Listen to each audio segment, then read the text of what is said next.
Hey, Jim Ostrowski with the fastest growing podcast in the universe. Actually, I'm lying about that. I have no idea.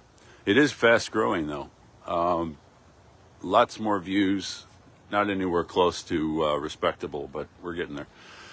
I'm gonna do something different today. I'm bored with the election. The election's fucking over, okay? Trump's going to win like 53-45. I know I'm going out on a limb like that, but I see a total collapse by Harris and Walz. They can't send either one of them out into public. And I'm actually concerned that, I don't know, I didn't want to talk about it. I don't know how this is going to end. They may try some drastic countermeasures, whatever. I don't think they're going to work at this point. Trump's baked into the cake. Everybody knows who Trump is. Everybody knows all of his flaws. So just, he is convicted. Well, he's not really convicted of anything because nothing's been affirmed on appeal. But I don't want to talk about that. I'm bored with it. I'm writing a book about policy for the Trump administration. I'm sure it's going to be ignored. Republican Party is useless. I think Trump is a significant improvement over that, but he's still stuck with the basic sort of mindset of the party and the machine, and hopefully get some libertarians in there. I don't want to talk about that. I'm bored by that. So I'm going to talk about 10-year anniversary of Progressivism, a primer. I think it actually was, it's 10 years ago, but I think it actually was around October. So I kind of forgot. And I noticed that the book's still selling. I've sold 12,000 copies. If you know anything about publishing, the fact that some guy in Buffalo, without a major publishing house behind him and almost no media coverage, sold 12,000 copies. Try that sometime. There was a time when I was selling 14 books a day for an extended period of time, like years, essentially. And I thought, well, maybe this, people like the book. They know it's good. It's word of mouth. And then it just kind of died down, and I don't know why. Not a conspiracy theorist, but, we know what social media has been doing in the last 6-7 years. Well, since Trump came down the escalator. So if my work's been suppressed, I wouldn't be surprised, but I can't prove it. But I'm going to talk a little bit about the book, why I wrote the book, and what's in the book. So again, it's sold 12,000 copies, and it's still selling, and it's basically the Bible of libertymovement.org. It's the Bible it's everything I knew, everything I learned at that point, for 35, 40 years in politics, in law. And I didn't just say, I'm going to write a book. I actually don't do that. I didn't even know when I was a young man I was going to be even writing books. I mean, things sort of happen by happenstance in this world. So the reason I wrote the book, as best I can recall, well, I knew that after the second Ron Paul campaign that we had an army in the field and somebody needed to do something with it. Unfortunately, it took me 2 years to get the book out, and with a strategy, a website, a new logo for the movement. The movement's logos sucked. I don't have my logo on today because it's too damn chilly out. Really, I could have worn it. It's sunny, but it's chilly in Buffalo. Fall's definitely here for the duration. No more warm days I see in the calendar. Yeah, the movement's logos sucked. We used to use the Liberty Bell and the Minuteman hat and the statue. If I see one more Statue of Liberty logo, it's I'm just gonna puke. None of these, I don't want to go into why, but none of those logos were effective. None of them worked. What's effective is the logo that my son Will and I came up with, which you could check out. It's the dove with the olive branch and the slogan. I won't go into that. The website never really got up and running in due course. It's there now. It's not functional. Nobody goes to see it. So I'm working on that. So again, the reason I wrote the book is to keep the liberty movement going after, I mean, the biggest best thing that ever happened in the liberty movement, the modern resurgence of it. And if you want to know the whole history of it, read the book. Because libertarianism is not a modern idea. You know, if you look on the left, they view libertarianism as a cult invented by Ayn Rand. Even though Ayn Rand hated the word libertarian, not only hated the word, but hated the idea, I think, really. But no, the liberty movement, libertarian, and I hate the word libertarian. I was looking at the book this morning. I actually recommend, this didn't happen, I recommended in the book that we replace the word libertarian with the word liberal. And I'm not the only one who thinks that way. I know Jeff Tucker does, a longtime libertarian, and I think Professor Ebeling does as well. And I'm sure there are others. The word libertarianism has failed. That's not why I wrote the book. That's just an element of the book. We need, in the word, I also recommended, stop using the word liberal to mean big government. Please, the word liberal is a great thing. Liberal means you're favoring liberty. I know the words have changed meanings, and it's tough to get that meaning back, but that's why I use the word progressivism. So, got a lot to say, and I'm busy today, so I'm going to just talk fast. So, one reason I wrote the book Progressivism is we didn't have a word. I'm obsessed with words. I'm probably the only person you've ever met who's written a dictionary. It's called the Libertarian Devil's Dictionary, and by the way, it's hysterically funny. Get it on audio. It's a hoot. I laugh when I'm listening to it. So it's supposed to be humorous, but also like dead serious too, about what words really mean. So in 2014, like, what did you call the ruling ideology of the country? There wasn't one. That's why I wrote the book. If politics is the battle of the dictionary. If you don't know what the opponent is called or the opponent's ideas, then you're dead. You lost. Like, if you don't have a word for what you're against, you lost. And by the way, it's also true. If you don't have a word for what you're for, you also lost. Which is why I recommend that we use the word liberal. So there was no word for the prevailing ideology of the country in 2014. Not that many people were using the word progressive. The word progressive back then really meant the left wing of the Democratic Party. I'll get into that. I'll get into that in a second. But so I said, well, the word progressive, in the sense that I mean it, which is supporting big government, was in currency to some extent. Good morning. Was in currency at that time, but it wasn't widely popular, wasn't generally accepted by everybody.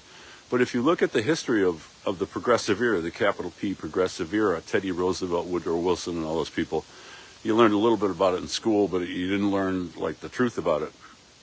So that's the historical word that was in currency to a large extent in 2014. You can't just like go all like, totalitarian, like Napoleon, just start like inventing new words for stuff. It's got to have an organic word as a social convention, Frederick Hayek and all that stuff. I get that. But we can influence on the margin what words mean. So word progressivism, okay, got to have that word. That's the fucking ruling ideology of the United States since 1913. If you don't understand that, you're lost. So what does progressivism mean? Well, in the book, I was talking to a friend of mine, a liberal Democrat, so-called, here I am using the word liberal, left-wing Democrat, whatever you want to call him. I said, hey, Greg, I'm writing a book about progressivism. And he said, what's progressivism? And I said, it's quoted in the book. That's the thing. What is progressivism? We still have this massive confusion Boy, I could do like 6 podcasts on this subject. Probably will. We still have this massive confusion about what progressivism means.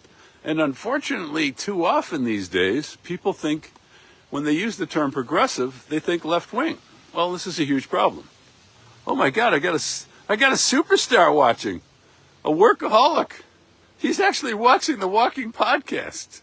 I should bring him on camera, but I'm too much of a stupid boomer to know how to do that. So, look, I understand people when they say progressive, they often mean left wing. Here's my question for you folks. Why do we have the term left wing? Duh.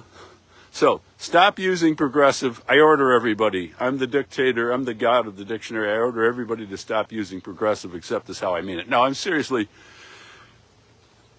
Left wing should be called left wing. Progressive should be called progressive.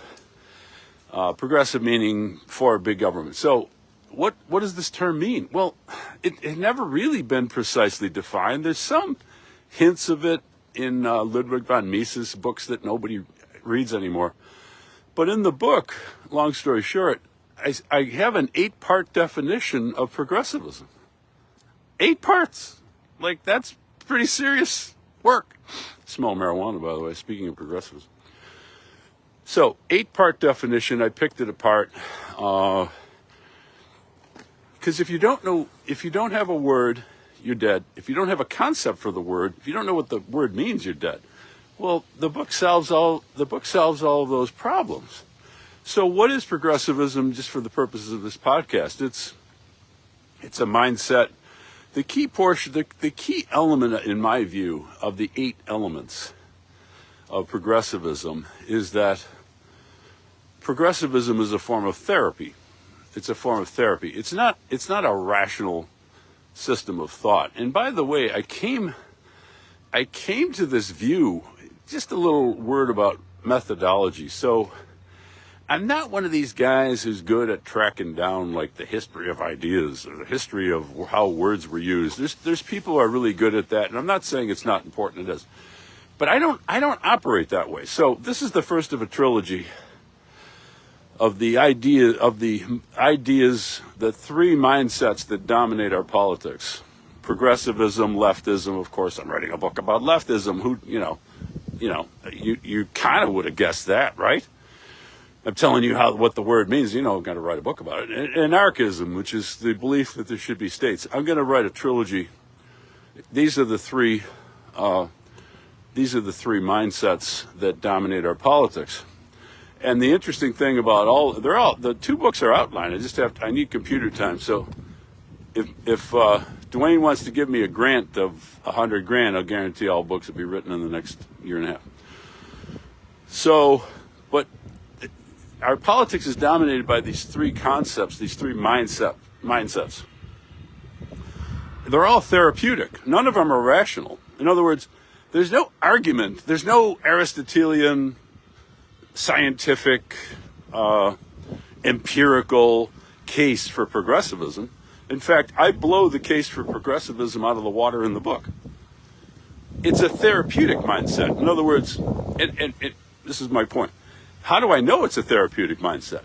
Did I study the history of the word? No. I watched and listened very closely to how progressives talked and what they said and why they said it. And I said to myself, this is a form of therapy. This isn't an argument. They're just trying to pretend that they have figured out how to solve a problem. They don't have a fucking clue how to solve problems. All they do is create more problems. So progressivism is a form of therapy. Why do I highlight that on the podcast? Because there's 8 elements. I'm not going to get into all 8.